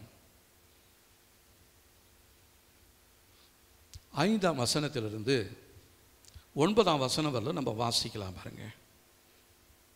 அந்த 3ஆம் வசனத்திலிருந்து 1ஆம் வசனத்திலிருந்து வாசிக்கலாம். 20ஆம் அதிகாரம் 1வது வசனத்திலிருந்து 9வது வசனம் வரலும் வாசிக்கலாம். 248வது பக்கத்தில் இருக்கிறது. எல்லாரும் சேர்ந்து இணைந்து நம்ம வாசிக்கலாம் பாருங்க. நீ உன் சத்துருக்களுக்கு எதிராக யுத்தம் செய்ய புறப்பட்டு போகையில் குதிரைகளையும் ரதங்களையும் உன்னிலும் பெரிய கூட்டமாகிய ஜனங்களையும் கண்டால் அவர்களுக்கு பயப்படாயாக. உன்னை எகிப்து தேசத்திலிருந்து புறப்பட பண்ணின உன் தேவனாகிய கர்த்தர் உன்னோடு இருக்கிறார். அப்போ நமக்கு எதிராக இவ்வளோ பெரிய கும்பல், அவங்க ரொம்ப வசதி உள்ளவங்க, எங்களை விட ரொம்ப அதிகமாக எல்லாம் திறமை சார்ந்தவங்க, அரசாங்கத்தில் அவங்களுக்கு பெரிய அதிகாரிகள் இருக்கிறாங்க, போலீஸ் அதிகாரி அவங்க கையில் இருக்கிறாரு, அவங்க மினிஸ்டருக்கு சொந்தக்காரங்க, அவங்க ஜனாதிபதிக்கு சொந்தக்காரங்க, அவங்கக்கிட்டலாம் நான் போய் எதிர்த்து நிற்க முடியாதுன்னு நீ பயப்படவே வேண்டாம். எவ்வளோ பெரிய கூட்டமாக இருந்தாலும் சரி, அவங்களுடைய குதிரை சேனைகளை பார்த்து நீ பயப்பட வேண்டிய அவசியம் இல்லை. அடுத்த வசனம் பாருங்க. நீங்கள் யுத்தம் செய்ய தொடங்கும் பொழுது ஆசாரியன் சேர்ந்து வந்து ஜனங்களிடத்தில் பேசி, இஸ்ரவேலரே கேளுங்கள், இன்று உங்கள் சத்துருக்களுடனே யுத்தம் செய்ய போகிறீர்கள். உங்கள் இருதயம் துவள வேண்டாம். நீங்கள் அவர்களை பார்த்து பயப்படவும் கலங்கவும் தத்தளிக்கவும் வேண்டாம் அப்படின்றார். அப்போ ஜெபம் பண்ண தொடங்கும் பொழுது, யுத்தம் செய்ய துவங்கும் பொழுது நம்ம யாரை தெரியுங்களா கூப்பிடணும்? நம்முடைய பிரதான ஆசாரியனாகிய இயேசுவை நம்முடைய யுத்தத்தில் கூப்பிட்டு வைத்துக் கொள்ள போகிறோம். அவர் தான் நமக்கு ஆறுதலான வார்த்தைகளை சொல்லுவார். அவர் தான் நமக்கு யுத்தம் செய்ய வேண்டிய வழிமுறைகளை சொல்லுவார். அவர் தான் நம்முடைய நேரங்களையும் காலங்களையும் அவர் நன்றாக அறிந்திருக்கிறார். தாவீது தன்னுடைய எதிராளிகளோடு யுத்தம் செய்ய போகும் பொழுதெல்லாம் போய் தேவ சமூகத்தில் ஒப்பு கொடுத்து ஜெபம் பண்ணார். ஆண்டவரை நான் போகலாமா? ஆண்டவர் சொல்வார், நீ போன்னு சொல்லுவார். ஒரு இடத்துல போக வேண்டாம்னு சொல்லுவார். ஒரு இடத்துல இப்படி பின்னாடி போய் தாக்கு அப்படின்வார். இன்னொரு இடத்துல இந்த முசுக்குட்டை பூச்சிகளுடைய அந்த இலைகள் சத்தத்தை கேட்கும் பொழுது நீ புறப்பட்டு போ, உனக்கு முன்பாக கர்த்தர் புறப்படுகிறார் என்று சொல்லுவார். அப்போ எல்லாமே தெரிந்து கொள்ளாமல் நீங்களும் நானும் யுத்தம் செய்யவே கூடாது. அடுத்த பாருங்க, 4ஆம் வசனத்தில், உங்களுக்காக உங்கள் சத்துருக்களோடு யுத்தம் பண்ணவும் உங்களை ரட்சிக்கவும் உங்களோடு கூட போகிறவர் உங்கள் தேவனாகிய கர்த்தர் என்று சொல்ல வேண்டும். இப்போது நான் உங்களை பார்த்து சொல்கிறேன், உங்களுடைய சத்துருக்களோடு யுத்தம் பண்ணும்படி, உங்களை ரட்சிக்கும்படி உங்களோடு போகிறவர் உங்களுடைய தேவனாகிய கர்த்தர். ஹல்லேலூயா. அப்போ இந்த யுத்தத்தில் நாம் நிச்சயமாகவே நம்ம வெற்றியை பெற்றுக்கொள்வோம். யுத்தம் ஆரம்பிப்பதற்கு முன்பாகவே நமக்கு முடிவு தெரியும். ரட்சிக்கப்பட்ட தேவ ஜனங்களுக்கு ஆண்டவர் உறுதியாக சொல்லுவார், நீ போய் பார். இப்போ நான் என் பிள்ளைக்காக நான் பெண்ணு பார்க்க போகும் பொழுது நாங்கள் ஜெபம் பண்ணோம். அப்போ ஆண்டவர் சொன்னார், இதுதான் உனக்கென்று உன் மகனுக்கென்று நான் நியமித்ததான அந்த மகள், நீ தைரியமாக போன்னு சொன்னார். அந்த தைரியத்தில் தான் நாங்கள் போனோம். போகும் பொழுதே அந்த மாப்பிள்ளை அந்த பொண்ணு வீட்டுக்கும் தெரியாது. நாங்கள் இங்கேருந்து ஒரு வாட்சு, அந்த பொண்ணுக்கு கூடிய அந்த புடவை எல்லாத்தையும் வாங்கிட்டு நாங்கள் போயிட்டோம். அவங்களுடைய சொந்தங்கள் எல்லாமே நீங்கள் பொண்ணு பார்க்க வரீங்க, பொண்ணு பார்க்க வராங்கன்னு எங்களை கூப்பிடவே இல்லை. நிறைய பேர் சண்டை போட்டுக்கிட்டு இருந்தாங்க. ஆனால் அங்கே போய் நாங்கள் நிச்சயமே முடிச்சுட்டு வந்துட்டோம். ஏன்னா எங்களுக்கு தெரியும், இது கர்த்தர் நியமித்ததான பொண்ணு, இந்த பொண்ணு தான். வேற ஒரு பொண்ணு வந்தால் இந்த குடும்பத்தை இந்த இடத்துல இந்த ஊழியத்தில் அதால் நிற்க முடியாது. ஏகப்பட்ட பிரச்சனைகள் வரலாம்.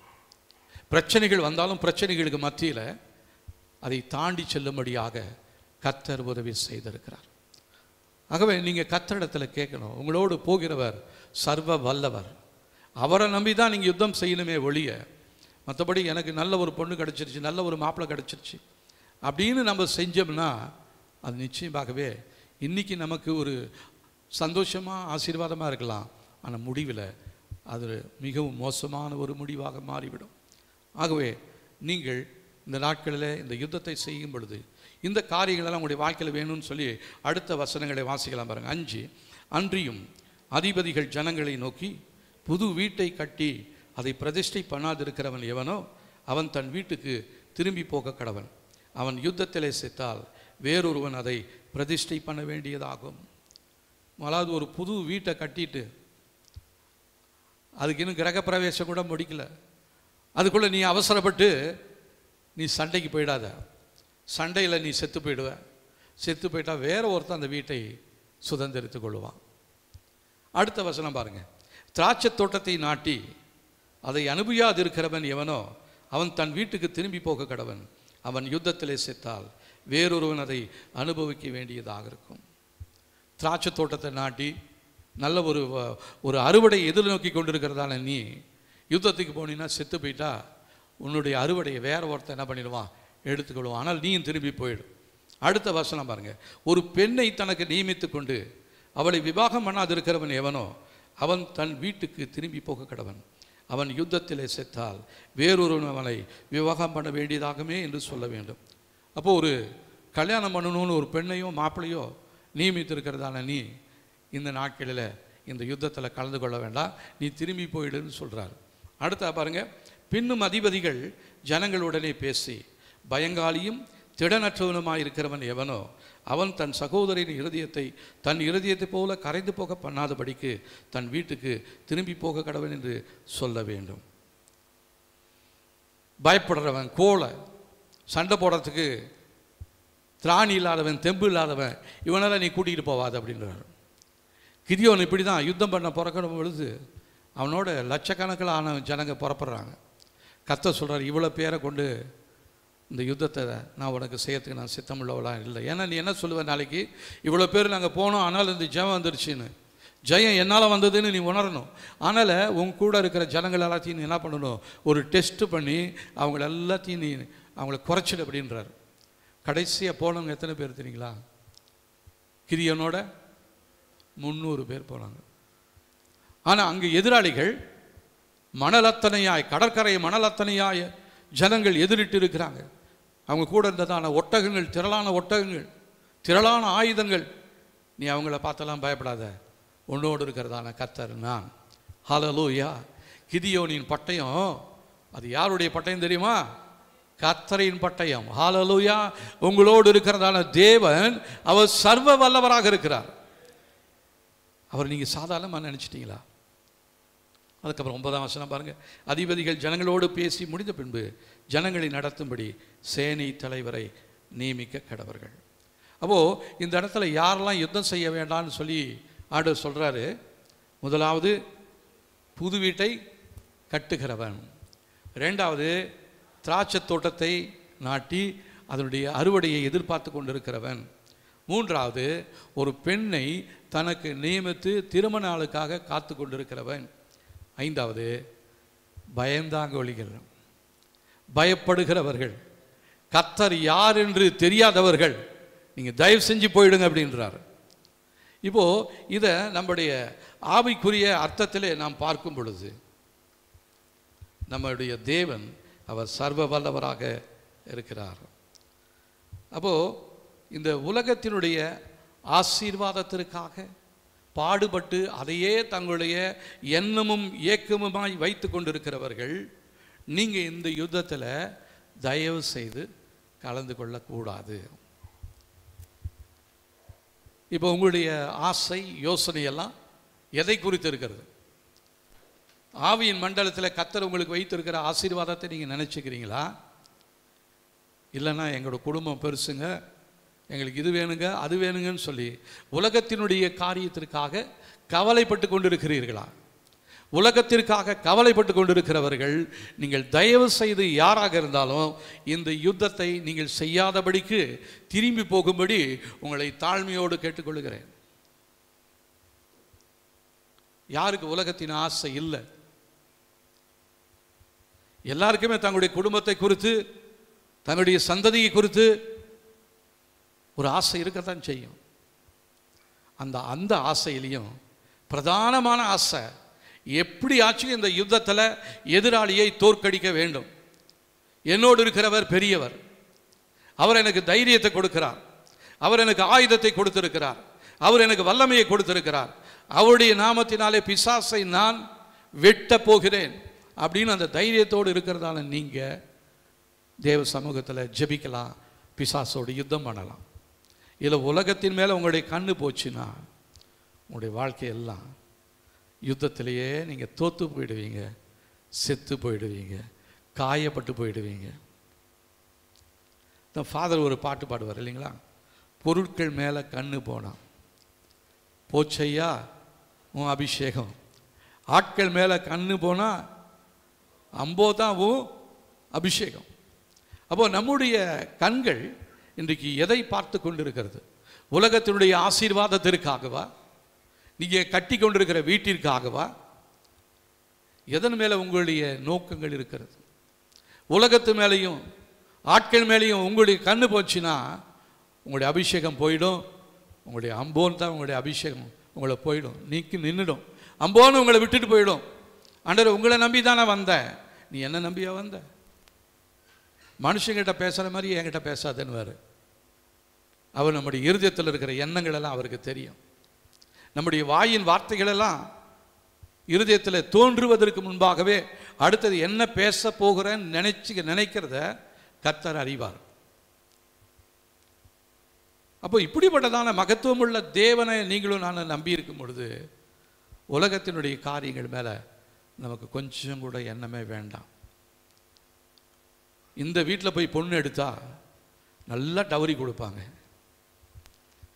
இந்த வீட்டில் இருக்கிற மாப்பிள்ளை நல்லா 10 லட்சம் சம்பளம் வாங்குறாராம், அவரை கல்யாணம் பண்ணிக்குவோம் அப்படின்னு நீங்கள் உலகத்தினுடைய காரியத்திற்காக உங்களுடைய திருமண காரியத்தை நீங்கள் பார்த்து கொண்டிருப்பீர்களானால் உங்களால் இந்த யுத்தத்தில் நிச்சயமாக ஜெயிக்கவே முடியாது. கர்த்தரை நோக்கி பாருங்க. என்ன ஜாதி இது? நிறைய பேருடைய வாழ்க்கையில் இருக்கிறது. நான் இதை கொஞ்சம் ஸ்ட்ரிக்டாக பேசணும்னு நினைக்கிறேன். மாப்பிள்ளை கேட்டால் அம்மா அப்பாவை சொல்கிறாங்க, எங்கள் அம்மா அப்பா தான் பார்க்குறாங்கன்றாங்க. அம்மா அப்பாவை கேட்டால் என் பிள்ளை தான் பார்க்கணும்னு சொல்லுதுன்றாங்க. நீங்கள் யார் பார்த்தாலும் சரி, ஆண்டவரை எல்லாத்தையும் பார்த்துட்டு தான் இருக்கிறார். அவர் இந்த மாதத்தில் நமக்கு கொடுத்ததான அந்த வாக்குத்தத்த வார்த்தை என்ன தெரியுங்களா? தெரியாதா? இந்த 1ஆம் தேதி அந்த பண்ணதான பிரசங்கத்தை எத்தனை பேர் கேட்டீங்க? 2 நாளாகமத்தில்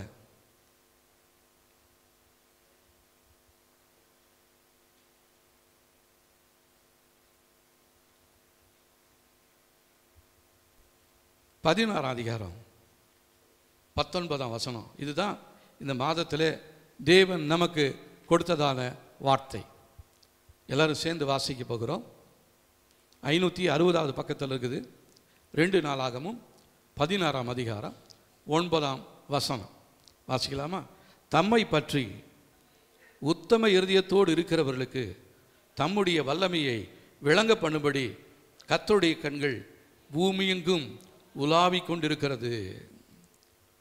தம்மை பற்றி உத்தம இருதயத்தோடு கம்ப்ளீட்டாக உங்களுடைய இருதயத்தில் ஒவ்வொரு மூளையிலையும் உங்களுடைய இஷ்டம் அதெல்லாம் இருக்கக்கூடாது. தம்முடைய நோக்கத்தை உங்களுடைய வாழ்க்கையில் நிறைவேற்றும்படியாக கர்த்தருடைய கண்கள் பூமி எங்கும் உலாவிக் கொண்டு இருக்கிறதா.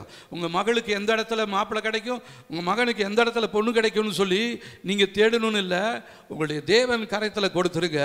உத்தம இருதயத்தோடு நீங்கள் அவரை தேடும் பொழுது கர்த்தர் உங்களுக்குரிய அந்த மகனை மகளை உங்களுக்கு கர்த்தர் காண செய்வார். இதை விட்டுட்டு நீங்கள் உங்களுடைய இஷ்டத்திற்கு உங்களுடைய திட்டத்தின்படி எனக்கு பார்க்கறதுக்கு நல்லா இருக்குது,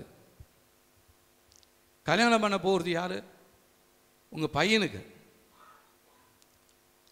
ஏன் கண்ணுக்கு நல்லா இருக்கணும், ஏன் குடும்பத்துக்கு ஏற்றதாக இருக்கணும், ஏன் ஜாதிக்கு ஏற்றதாக இருக்கணும். இன்னைக்கு யாருமே சொந்தங்களை பற்றி சொல்கிறதே இல்லை.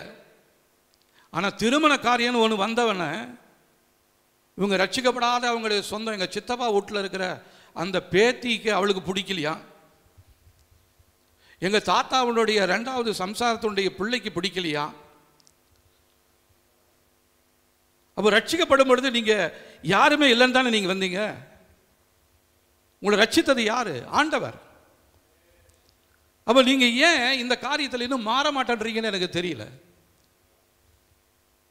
தயவு செய்து அந்த மாதிரி நோக்கம் இருந்தால் நீங்கள் ஜெபம் பண்ணுறதை விட்டுருங்க. என் பிள்ளைக்காக ஜெபம் பண்ணுங்க, என் பையனுக்காக ஜெபம் பண்ணுங்கன்னு நீங்கள் யாருக்கிட்டையுமே வந்து சொல்லவே வேண்டாம். நாங்களும் ஜெபிச்சுக்கிட்டே இருக்கிறோம். ஆனால் கர்த்தர் காமிக்கிறதான அந்த இடம் உங்களுக்கு பிடிக்கல. ஏன்னா உங்களுடைய ஜாதிக்கு ஏற்றதா இல்லை, உங்களுடைய அந்தஸ்துக்கு ஏற்றதா இல்லை, உங்களுடைய தகுதிக்கு ஏற்றதா இல்லை, அதனால் இது வேண்டாம் அப்படின்னு சொல்கிறீங்க. கர்த்தர் அதற்காக நம்மை தெரிந்து கொள்ளலைங்க. இந்த மாதிரி யோசனையோடு இருக்கிறவங்க நீங்கள் என்னதான் யுத்த ஜெபம் செய்தாலும் அந்த யுத்தத்தில் நீங்கள் தோற்று போனவர்களாகி விடுவீர்கள். இதனால் நீங்கள் கோபிச்சுக்கிட்டாலும் சரி, ஆலயத்துக்கு வராமல் போய் நின்றுட்டாலும் சரி, என்னை அழைத்தவர் தேவன், அவர் என்னை நடத்தி கொண்டிருக்கிறார். ஆகவே நான் உங்கள் ஒவ்வொருத்தராலையும் பேசுகிறேன், எனக்காக தான் பேசுகிறேன். அப்படி பேசுறீங்க நீங்கள் நினச்சிங்கன்னா உங்களுக்காக தான் பேசுகிறேன், உங்களுடைய குடும்பத்துக்காக தான் பேசுகிறேன், உங்களுடைய நன்மைகளுக்காக தான் பேசுகிறேன். அந்த யுத்தத்தில் நீங்கள் ஜெயிக்க வேண்டும் என்பதற்காக தான் உங்களோட பேசி கொண்டிருக்கிறேன். அப்போ தேவ சமூகத்தில் வரும்பொழுது உண்மையாய் தம்மை பற்றி கொள்ளுகிற மனதாய் இருக்கிறவங்க யாருன்னு சொல்லி கர்த்தருடைய கண்கள் பூமி எங்கும் உலாவிக் கொண்டிருக்கிறது. ஹல்லேலூயா. நீங்க போக முடியாத ஊருக்கு, போக முடியாத இடத்துக்குள்ள கர்த்தருடைய கண்கள் ஊடுருவி பாய்க்கிறது. இதுதான் என்னுடைய மகனுக்கு, உன் மகனுக்கு, உன் மகளுக்கு ஏற்ற மகன் சொல்லி அவர் நம்மை முன்கூட்டியே நியமித்து வைத்திருக்கிறார். இனிமே அவர் நியமிக்க போறது கிடையாது. ஒருவேளை நீங்க நிறைய பேர் உங்களுக்குள்ள ஒரு கோபமும் ஆத்திரமும் வரலாம். தயவு செய்து தேவனுடைய வார்த்தையை நம்ம முக்கியத்துவப்படுத்துவோம், அவருடைய வார்த்தைகளுக்கு நம்ம அந்தஸ்து கொடுப்போம், அவர் நம்மை உயர்த்துவார். அதே நேரத்தில் ஜாதி ஜாதி என்று பேசாதபடிக்கு ஒன்னே ஒன்று மாத்திரம் நம்முடைய தீர்மானமாக வைத்துக் கொள்வோம். அந்நிய நுகத்தில் அவிசுவாசியோடு இணைக்கப்பட கூடாது. அது ரொம்ப முக்கியம். அந்நிய நுகம்னா என்ன? ரட்சிக்கப்படாதவங்க, பாகாலை கும்பிட்டு கொண்டு இருக்கிறவங்க, விக்கிரகத்தை ஆராதித்துக் கொண்டிருக்கிறவங்க, நடக்க மாட்டாத பார்க்க மாட்டாத ஊமையான விக்கிரகங்களை சுமந்து கொண்டு தங்களுடைய தெய்வங்கள் என்று சொல்லி நம்பி அதை ஆராதித்துக் கொண்டிருக்கிற ஜனங்க. நான் போய் அவங்கள திருத்திடுவேன் தயவு செஞ்சு நீங்க நினைக்காதீங்க. கல்யாணம் பண்ணிக்கிட்டு அவங்கள அந்த பக்கம் கொண்டு வந்துடுவேன்னு நினைக்காதீங்க. அப்படி நம்பி போனவங்க எத்தனையோ பேர் ஆத்தோடு அடிச்சுக்கிட்டு போன மாதிரி குடும்பமாக இன்னைக்கு இல்லாமல் போயிட்டாங்க. அதனால் கர்த்தரை நம்முடைய நம்பிக்கையாக வைத்துக் கொள்வோம். உலக பொருளுக்கு மேலே, உலகத்தினுடைய ஆட்கள் மேலே, உலக அந்தஸ்து மேலே, உலக பிரகாரமாக சொல்லுகிறதான ஜாதி சம்பிரதாயங்கள் மேலே நம்முடைய நோக்கத்தை நாம் வைக்காதபடிக்கு கர்த்தரை மாத்திரம் நம்முடைய நோக்கமாக வைத்துக் கொள்வோம். அவர் மாத்திரம் நம்ம ஆராதிக்கிறதான தேவனாக இருக்கும் பொழுது கர்த்தர் நம்மை ஆசீர்வதிக்கிறவராக இருக்கிறார். அப்போ லூக்கா எழுதின சுவிசேஷம் 18ஆம் அதிகாரம் 25ஆம் வசனம் பாருங்க. லூக்கா 18:25 வசனம். இந்த இடத்துல ஆண்டவர் நமக்கு எச்சரிக்கிறாரு, ஐஸ்வர்யவான் தேவனுடைய ராஜ்யத்தில் பிரவேசிப்பதை பார்க்கிலும் ஒட்டகமானது ஊசியின் காதிலே நுழைவது எளிதாக இருக்கும். அப்போ நாம் பார்க்கறதான அந்த உலக பிரகாரமான அந்தஸ்துகள், சம்பாத்தியம், தகுதிகள், இது எல்லாத்தையும் தேவன் வெறுக்கிறாரு. அவங்க தேவனுடைய ராஜ்யத்துக்குள்ள பிரவேசிக்கவும் முடியாதான். அவங்க பிரவேசித்தாங்கன்னா ஊசி காதுக்குள்ள ஒட்டகம் நுழையுமா? அது எப்படி நுழையும்? நம்ம அப்படித்தான் முயற்சி பண்ணிக்கிட்டே இருக்கிறோம். எங்களுடைய அந்தஸ்து பிடிக்குதுங்க, எங்களுடைய வீடு பிடிக்கணுங்க, அவங்களுக்கு இப்படி தொழில் இருக்கணுங்க, அவங்க வீட்டில் வந்து வேறு அந்த மாப்பிள்ளையோட பிறந்து வேறு யாருமே இருக்கக்கூடாதுங்க. இன்னும் கொஞ்சம் பேர் நினைக்கிறாங்களா, அந்த மாப்பிள்ளை கல்யாணம் பண்ணி கொடுத்துட்டா அவங்க அம்மாவும் அப்பாவும் செத்து போயிடணுங்க. ஏன்னா இருந்தால் தான் நம்ம மாமனார் மாமியார் இருக்கும் தொல்லை. அதனால் கல்யாணம் பண்ணி கொடுத்துட்டா எல்லாத்தையும் ஒரே அடியாக க்ளோஸ் பண்ணிடலாம். அப்போ எளிதாக உலகத்தில் நிறைய காரியம் சொல்கிறாங்க. டீ போட்டு கொடுக்கும்பொழுது கொஞ்சம் விஷத்தை ஊற்றி கொடுத்துருமா, ரசம் வைக்கும்பொழுது கொஞ்சம் இதை போட்டு கொடுத்துருமா. ஏன்னா இன்றைக்கி டிவி சீரியலில் இந்த மாதிரி காரியங்கள் தான் சொல்லிக்கிட்டு இருக்கிறாங்க. இதை பார்த்து தான் இன்றைக்கி உலகம் நடந்துகிட்டே இருக்குது. நீங்களும் நான் அப்படி நடக்கக்கூடாதுங்க. உலகத்துடைய ஆசீர்வாதத்துக்காக, உலகத்துடைய பணத்திற்காக நம்முடைய வீட்டுக்குள்ளே வர பெண்ணையோ மாப்பிள்ளையோ நம்ம தெரிவு செய்து கொள்ள வேண்டாம். முதலாவது தகுதி, அவங்க ரட்சிக்கப்பட்டிருக்கிறாங்களான்னு பாருங்கள். இன்றைக்கி ரட்சிக்கப்பட்டேன் என்று சொல்கிறவங்களுடைய வாழ்க்கையே இன்றைக்கி தத்தளித்து கொண்டு இருக்கிறது. சொல்லுவாங்க, ஆடி காற்றுல அம்மியே பறக்குதான், அம்மி கல்ல பறக்குதான் ஆடி காற்றுல. அப்புறம் நீங்களும் நானும் எங்கே இருப்போம்? அப்போ பக்தின்னு சொல்கிறவங்களே இன்றைக்கி எங்கேயோ போய் நிற்கிறாங்க. அதனால் பக்தி உள்ளவர்கள்னு எதை வச்சு, எதை அடிப்படையில் நம்ம தெரிந்து கொள்வது? தேவனிடத்தில் ஜெபம் பண்ணுங்க, அவர் உங்களுக்கு சரியான காரியத்தை காண்பிப்பார். சரியான வழியில் உங்களை வழி நடத்த போகிறார். ஹல்லேலூயா.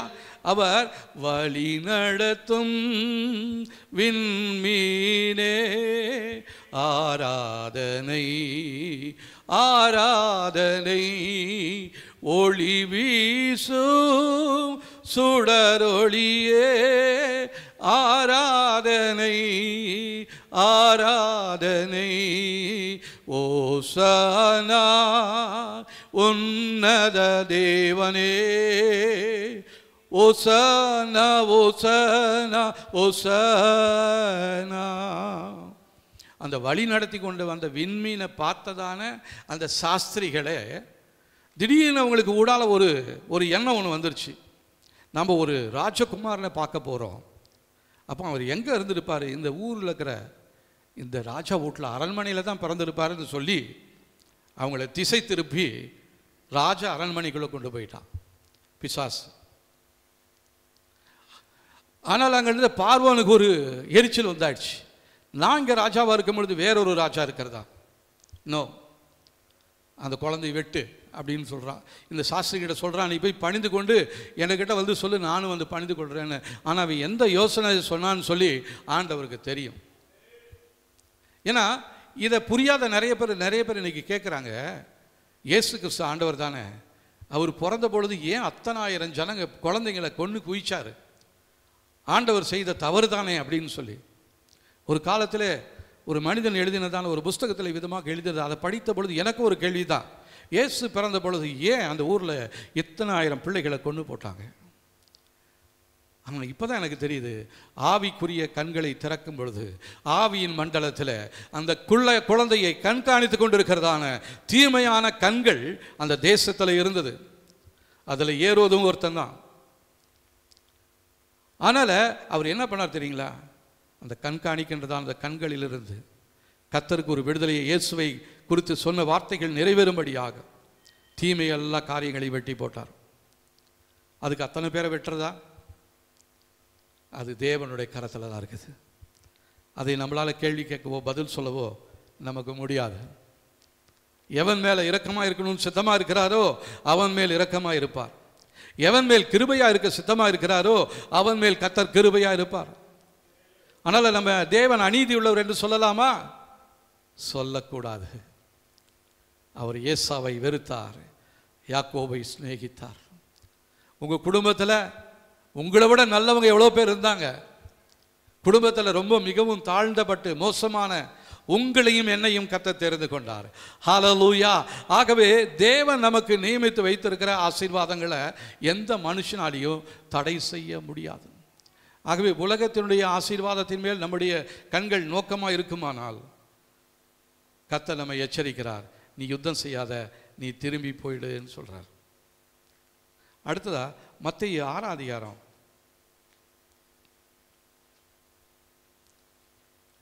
19 வசனம் பாருங்க. 6:19.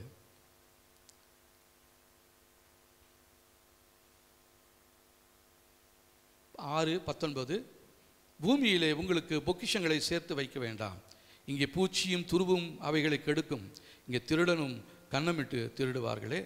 பரலோகத்தில் உங்களுக்கு பொக்கிஷங்களை சேர்த்து வையுங்கள், அங்கே பூச்சியாவது துருவாவது கெடுக்கிறதும் இல்லை, அங்கே திருடு கன்னமிட்டு திருடுகிறதும் இல்லை. உங்களுடைய பொக்கிஷம் எங்கே இருக்கிறதோ அங்கே உங்கள் இருதயமும் இருக்கும். அப்போது பூமியில் நாம் ஆசீர்வாதங்களை பிரதானப்படுத்தி அதை சேர்த்து கொள்வோமானால் அது ஒரு நாளைக்கு திருடன் தேடிட்டு போயிடுவான், பூச்சி அரிச்சிடும், துரு பிடிச்சிடும். நீங்கள் நம்ம சேர்த்து வைத்து கொண்டிருக்கிற நிறைய பேருடைய நம்பிக்கை என்ன தெரியுங்களா? அவங்க இப்போ இன்றைக்கி பொருளாதார வல்லுநர்கள் என்ன சொல்கிறாங்க? பணம் சேர்க்காதீங்க, தங்கமாக சேர்த்துருங்கன்றாங்க. அதை நம்பி நிறைய பேர் தங்கத்தை வாங்கி குவித்து கொண்டிருக்கிறார்கள். ஆனால் அந்த தங்கத்தை குறித்து ஒரு வசனம் என்ன சொல்லுதுன்னா, கடைசி நாட்களில் தங்களுடைய வெள்ளியும் பொன்னையும் வேணாம் என்று சொல்லி சீ என்று உதறி தெருவிலே போட்டு விடுகிறதான காலங்கள் மிகவும் சமீபமாக இருக்கிறது. தெருவில் போட்டுருவீங்க நீங்கள் நிறைய சேர்த்ததை, பொன்னாக இருக்கலாம் வெள்ளியாக இருக்கலாம், அது எல்லாத்தையும் கீழே போட்டுருவீங்கன்னு சொல்கிறாரு வசனம். தேவனுடைய வார்த்தை இதுவரையும் சொன்னது எல்லாமே நிறைவேறி கொண்டிருக்கிறது. இந்த வசனமும் நிறைவேறும். அதனால் என் குடும்பத்தில் வெள்ளி இல்லையே, பொண்ணு இல்லையே, வசதி இல்லையே, இப்படிப்பட்டதான காரியங்களெல்லாம் நீங்களும் நானும் பார்த்து பொண்ணையோ மாப்பிள்ளையோ பார்க்கக்கூடாது. எந்த நிலைமையில் இருந்தாலும் சரி, அந்த நிலைமையிலேயே அந்த மாப்பிள்ளைய அந்த பொண்ணை நான் ஏற்றுக்கொள்றதுக்கு நீங்கள் ஆயத்தமாக இருந்தீங்கன்னா கர்த்தர் உங்களுடைய வாழ்க்கையில் நிச்சயமாகவே இந்த ஆண்டிலேயே அவர் செய்ய நினைத்தது தடைப்படாது. உங்கள் மகனுக்காக, உங்களுடைய மகளுக்காக கர்த்தர் வைத்திருக்கிற ஆசீர்வாதத்தை கர்த்தர் உங்களை காண செய்வார். ஹல்லேலூயா. அடுத்ததா அந்த 20ஆம் அதிகாரம் உபாகம் 20ஆம் அதிகாரம் 6ஆம் வசனத்தில், திராட்சை தோட்டத்தை நாட்டி அதை அனுபவிக்காதவன் யுத்தத்திற்கு போகக்கூடாது, அவன் மரித்தால் வேறொருவன் அதை அனுபவிக்க நேரிடுமே. இங்கே ஓமையில் இயேசு ஒரு காரியத்தை சொல்ல பாருங்க. லூக்கா 14ஆம் அதிகாரம் 16 to 19 வசனங்களை வாசிக்கலாம் பாருங்க. 105ஆம் பக்கத்தில் இருக்குது. அதற்கு அவர், ஒரு மனுஷன் பெரிய விருந்தை ஆயத்தம் பண்ணி அநேகரை அழைப்பித்தான். விருந்து வேளையில் தன் ஊழியக்காரனை நோக்கி, நீங்கள் அழைக்கப்பட்ட இடத்தில் போய் எல்லாம் ஆயத்தமாக இருக்கிறது, வாருங்கள் என்று சொல் என்று அவனை அனுப்பினான். அவள் எல்லாரும் போக்கு சொல்ல தொடங்கினார்கள். ஒருவன், ஒரு வயலை கொண்டேன், அது அகத்தியமாய் போய் அதை பார்க்க வேண்டும், என்னை மன்னிக்கும்படி வேண்டிக் கொள்கிறேன் என்றான். வேறொருவன், 5 மாடுகளை கொண்டேன், அதை சோதிக்க பார்க்க போகிறேன், என்னை மன்னிக்கும்படி வேண்டிக் கொள்கிறேன் என்றான். வேறொருவன், பெண்ணை விவாகம் பண்ணினேன், அதனால் நான் வரக்கூடாது என்றான். இப்போது இதெல்லாம் சாக்கு போக்கு சொல்கிறது. இப்போ ஒரு மாடு வாங்குறவன் அந்த மாட்டு பல்ல பிடிச்சி பார்ப்பான், இல்லைங்களா? ஆமாம் தானே? ஆமாம். ஒரு பெண்ணை பார்க்கணுன்னு போகிறவன் அந்த பெண்ணுடைய குடும்பத்தினுடைய சூழ்நிலைகளெல்லாம் பார்த்து கொள்ளுவான். இல்லைன்னா ஒரு நிலத்தை வாங்குறவன் அது நல்ல விளைச்சல் நிலமா, நல்ல தண்ணி இருக்குமா, எந்த காலத்துலேயும் தண்ணி இருக்குமான்னு பார்த்துட்டு தான் வாங்குவான். ஆனால் இவங்க என்ன சொல்கிறான், நான் ஒரு கல்யாணம் பண்ணியிருக்கிறேன், ஆனால் நான் வரக்கூடாது. அப்போது இது என்னென்னா, பூமிக்குரிய தொழில்களையும் உங்களுடைய எதிர்காலத்தையும் குறித்ததான ஒரு காரியமாக இருக்கிறது. உங்களுடைய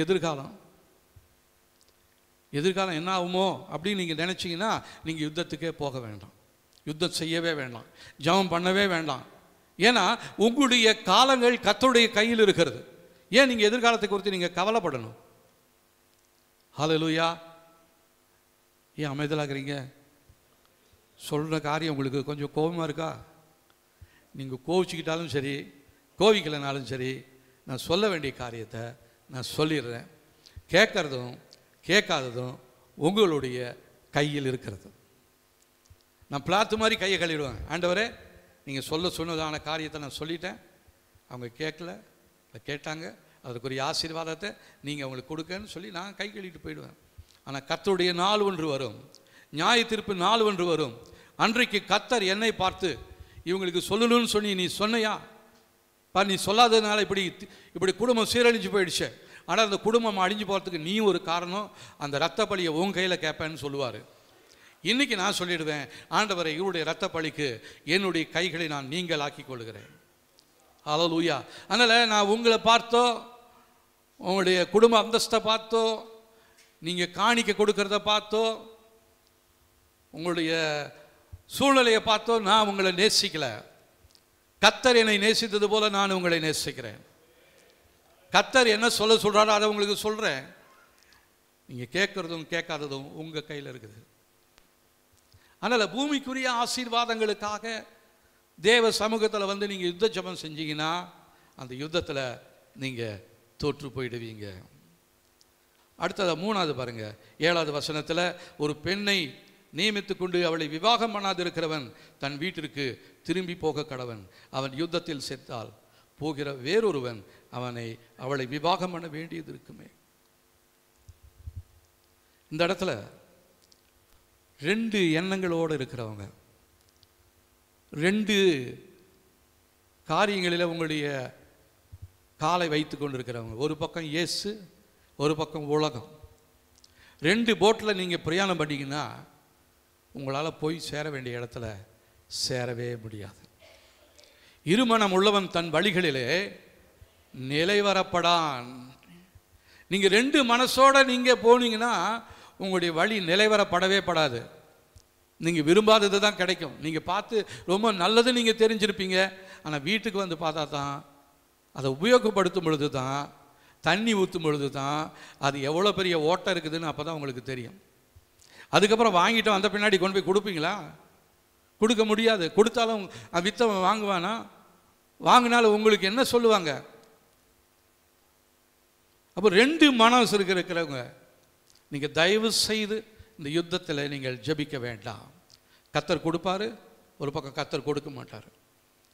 இந்த மாதிரி 2 யோசனை இருந்துச்சுன்னா அந்த யுத்தத்தில் நீங்கள் தோற்று போயிடுவீங்க.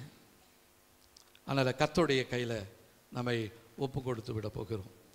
அடுத்ததாக பாருங்கள், 4வது ஒரு காரியம், 20ஆம் அதிகாரம் 8ஆம் வசனம். எதிரிகளின் நிமித்தம் பயம் ஏற்படுமானால் அது நம்முடைய யுத்தத்தை தடை செய்யும். பயப்படுகின்றதான மனிதன் தன் சகோதரின் இருதயத்தை கரைந்து போக பண்ணுவான்.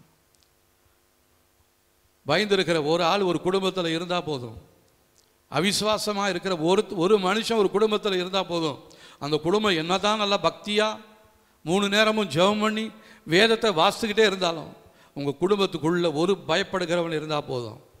ஒரு யோனா இருந்தால் முழு கப்பலுமே ஆட்டம் கண்டுருச்சு. அப்போ நீங்கள் பயப்படுறீங்களா? என் பிள்ளைய கர்த்தர் கேட்குறாரு, நான் எப்படி கொடுக்கறது?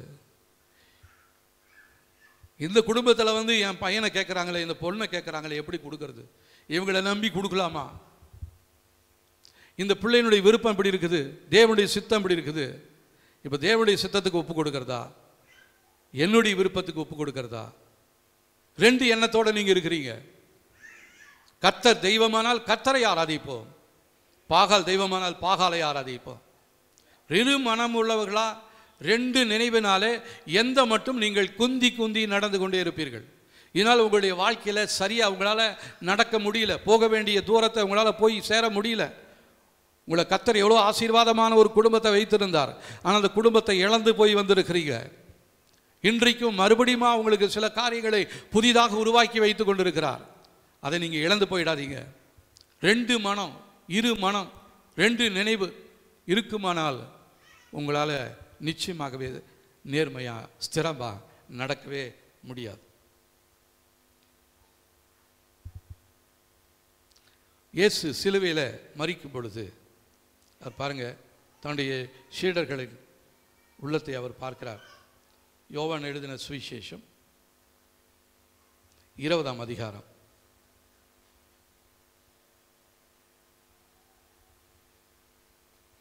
19ஆம் வசனம் பாருங்க.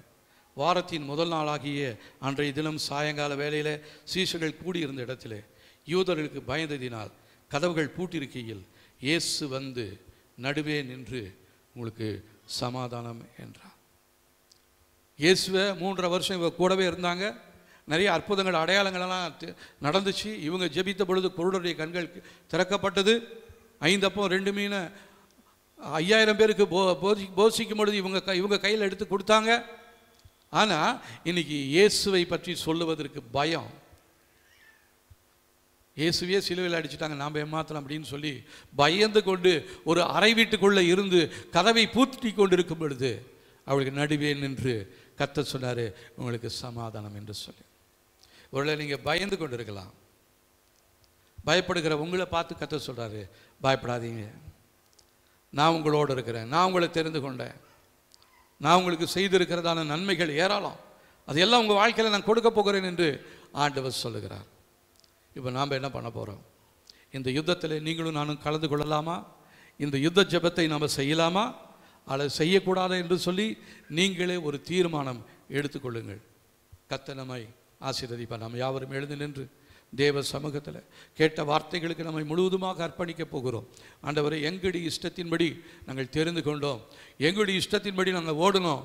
அதனால தான் இன்றைக்கி அவமானத்தையும் நிந்தைகளையும் பார்த்து கொண்டிருக்கிறோம். எங்கள் குடும்பத்தில் நடக்க வேண்டிய நன்மைகள் ஏராளமாக இருக்குது, அது எதுவுமே எங்களுக்கு நடக்கலை. ஆண்டவரை, எங்கள் வாழ்க்கையில் நாங்கள் மறைத்து வைத்திருக்கிறதான தீமையான காரியங்கள், எங்களுடைய பயம், எங்களுடைய உலக ஆசை,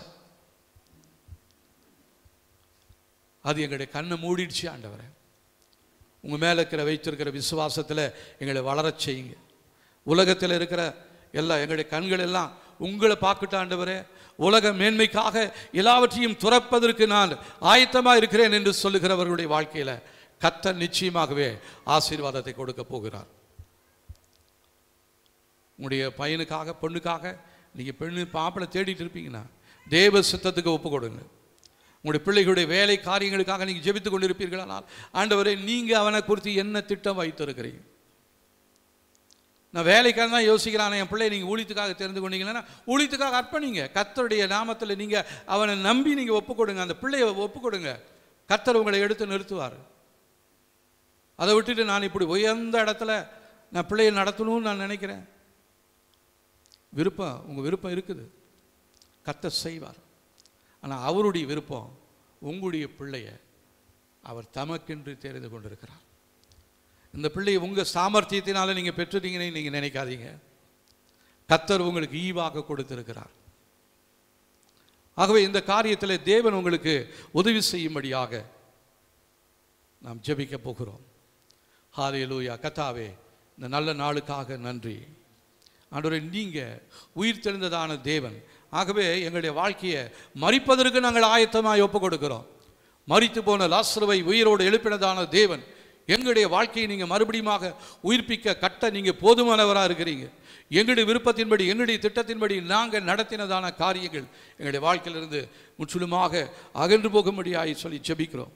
நீர் யுத்தத்தை செய்கிறவர், யுத்தத்தை ஜெயித்தவர். ஆண்டவரே, இந்த வெற்றியை சாட்சியாக கூறாமல் இருந்தால் நாங்கள் அவருக்காக செய்கிறதான அது எந்த பிரயோஜனமும் இல்லை. ஆண்டவரே, எங்களுடைய வாழ்க்கையில் இந்த நாளிலே நீங்கள் பேச்சு உணர்த்தினதான காரியங்களுக்கு முழுவதுமாக நாங்கள் எங்களை அர்ப்பணிக்கிறோம். ஆண்டவரே, எங்களுடைய வாழ்க்கையை உங்களுடைய கரத்தில் ஒப்பு கொடுக்கிறோம்.